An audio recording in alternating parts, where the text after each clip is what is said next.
guess what?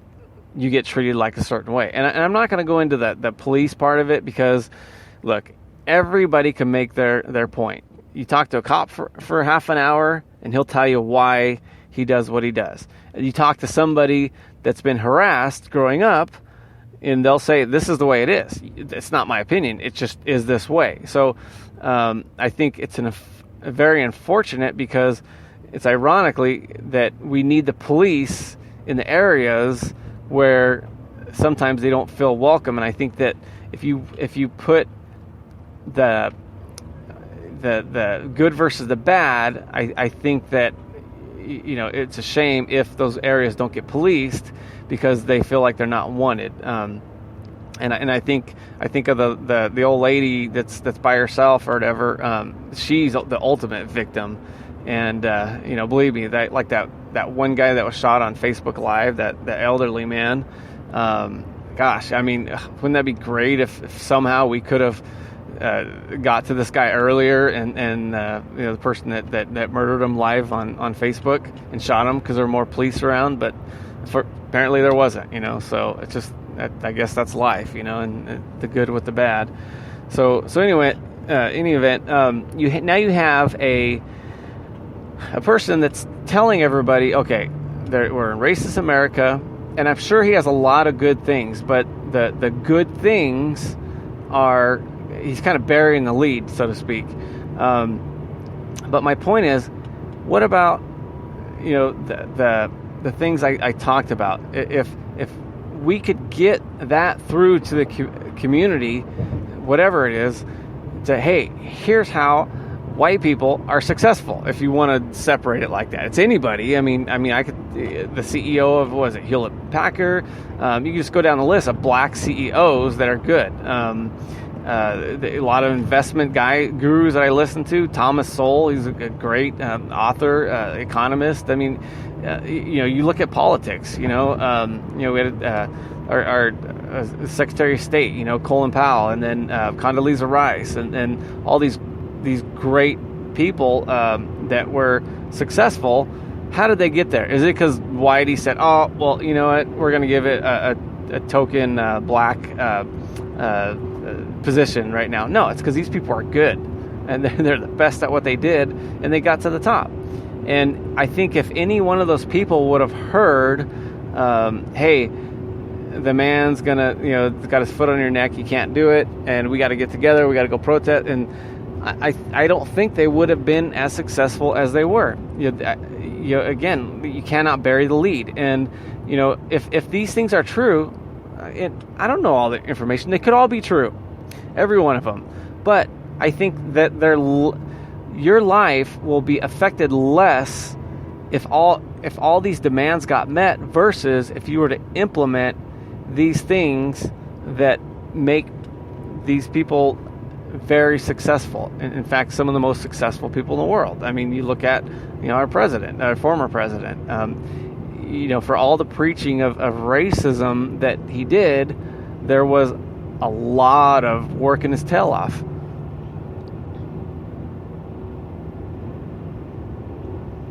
Hey guys, we love sugar. Sugar tastes good. Problem is, it's causing obesity. It's linked to type 2 diabetes. So we switch over to artificial sweeteners, which at a certain level become bitter, and now it's linked to early dementia. In fact, if you're drinking diet sodas on a regular basis, you're 10 times more likely, studies say, in getting early dementia. So we have a sugar, it's called Next Sugar. It tastes great. It's as sweet as sugar. It's 100% on the sweetness index. Yes, there is an index for that. And guess what? It's half the calories, guys. You can bake with it. Try it. Get going. Do your thing.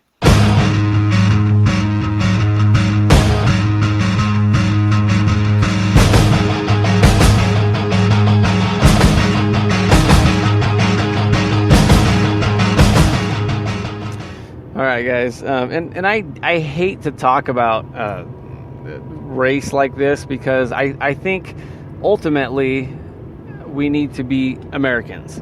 It needs to be us against them because you can't have this one world government, because if anytime you have a system that gives away things, like we give away stuff. The government has their, whether it's the EBT cards, food, and for retirement, we have Social Security, and you have to have people put in and people coming out. People that are here, you're on our team, and it's us against them. And I hope they do well too. And that's what this whole Paris Accord thing is about. It's more monetarily than anything else, but that's another show. So I knew this girl in high school, and she was in Africa. Her parents were missionaries, and she had around her neck. She had an African, like Africa, the continent on her neck, jewelry, and so she would wear us around, and I got to know her over the years, and I'm thinking, and she dated a black guy over here, and from my church, and we'd get along. We'd go to a lot of functions together, and all of us. And I remember thinking, this girl, if she was to walk in a room, because typical blonde hair, white chick, if she was walking a room, and how many black people do you think would judge her and be like, oh, she can't relate to the black movement? And I'm thinking, then led me to believe, well, how many black people in America could go through and critique or can relate to what was going on in Africa? And I think ultimately it's, if you are black and you're raised in Compton, you're going to have different experiences than the black people I know that were raised in Newport.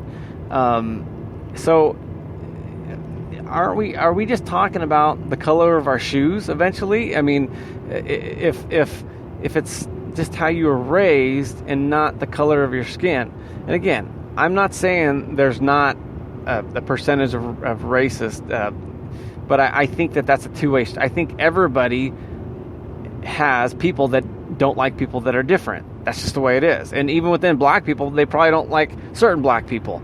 They're probably consistent all the way down the line. And I can we celebrate that? Hey, we're at a place now in America that those people are not celebrated. Those people are looked down on. Those people cannot hold political office. They can't. And you say, oh, well, Trump is. Maybe he is. Maybe he isn't. But I tell you, the second something concrete comes out, he's gone. And so it's. I hope that we would get to the point where say, look, is he helping the community or is he not?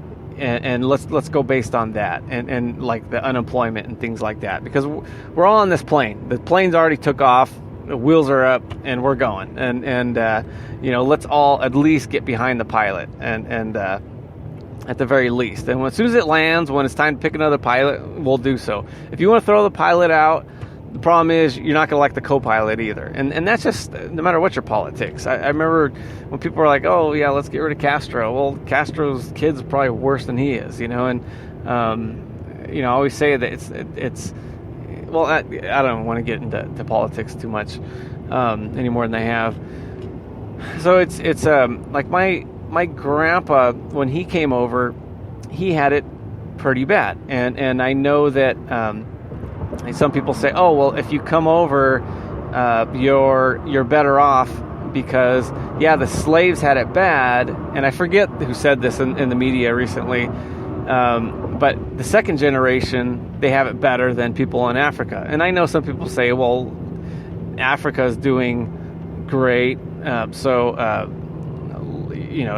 may have been better over there. So it is a...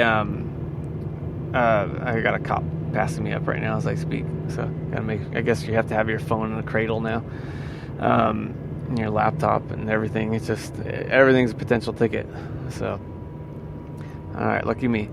So anyway, you come over here, and sure, the first generation always has it bad, but it's I remember reading that the slaves actually had and there are probably stories of everything, but for the most part, the family remained intact. You had the father and the mother and the kids, and they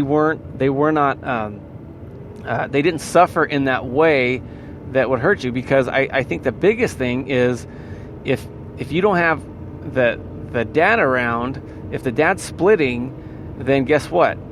The kid is going to kind of test the limit. And if his mom can only do so much, and if the dad isn't around, guess what? The cops are around. So they're going to take over for daddy. And statistically, you just have to go by statistics. If that is on the side of, okay, we have a problem with this, well, then fix that problem. Forget about the feelings and emotions, because one of the things that the gentleman was saying, that the business bully, was that black people were smarter, they're more athletic, and we went down a list. That's fine. That doesn't bother me one bit, and I'm sure they are smarter. And obviously there's some that are going to be less smart, and that's just the way it is. It's a pool of average, but. The point is, don't get offended over anything. If it's true, it's true. If it's not, it's not. And that doesn't make you stupid. It doesn't make you smart either. So if there's a family where, okay, the dad wasn't around, and let's say it is the cop's fault why he's not around or whatever. And, but the point is, okay, now we know the problem is dad's not around. We got to get a dad. So until we can look at it as, okay, this is a problem, we need to fix it. If we keep on blaming, it's the man, it's this and that and the other, guess what? How has that worked out for you so far, Jesse Jackson and Al Sharpton, the ones that keep on pushing why black people are not doing that well? And what's ironic about all this is, like in Al Sharpton's case, he had to study hard, he passed the bar, all these guys worked their tail off. They started businesses, they networked, and they did a bunch of things. And they need to lead with that, because that is probably more effective than anything else. And I'm kind of bringing it full circle. So all I'm saying is, and I'm sure if somehow when I promote the website and people listen, this will all come back to me. But all I'm saying is, give me 1,000 people and have them follow my plan of working your tail off, taking risks, having a good work ethic, and not blowing your money, learning how to save a certain percentage of your money, and teaching people that happiness is having money, not spending money. We're all in that, and me included. I get money, I want to spend it.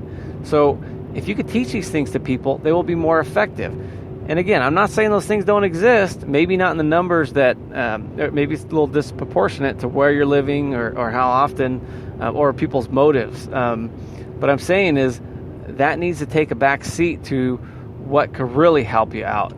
But yeah, let's get 1,000 people, and we'll say, okay, these 1,000 people are just going to protest. They're going to make people kind of do what their list of demands say, and I guarantee you, when it's all said and done, they're going to move on, and they're going to have something else to complain about. Because until you do these things, you cannot be the salt of this earth.